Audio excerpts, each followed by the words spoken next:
देश भर की तरह ही पुंछ जिले में भी आने वाले दिनों में मनाए जाने वाले त्योहारों जुम्मतुल विदा और ईद के मद्देनजर पुलिस अधिकारियों ने पुलिस एवं सीआरपीएफ के जवानों और खोजी कुत्तों के साथ नगर के बाजारों एवं भीड़ भाड़ वाले क्षेत्रों का औचक दौरा करते हुए सुरक्षा व्यवस्था का जायजा लेने के साथ ही त्योहारों पर लोगों की सुरक्षा सुनिश्चित बनाने कार्य किया। इस दौरान लोगों को बाजारों में वाहन खड़े न करने और अपने आसपास ध्यान देने का आह्वान किया। जैसे कि आप सब जानते हैं, ईद का त्योहार जो आगे आने वाले त्योहार है उनको मद्देनजर रखते हुए आपने देखा होगा बाजार में, सिटी में, शहर के बाहर से जो लोग आ रहे हैं, जबरदस्त उत्साह लोगों में देखने में मिल रहा है।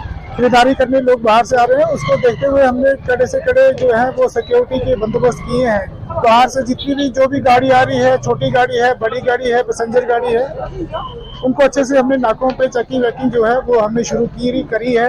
उसी के मद्देनजर हमने बाजार में भी जो इतना रश जो आप देख रहे हैं, सिटी का दौरा भी हमने सबने पुलिस सीआरपीएफ सबने मिलकर किया है। जो सिक्योरिटी के जो है कड़े से कड़े बंदोबस्त किए गए हैं।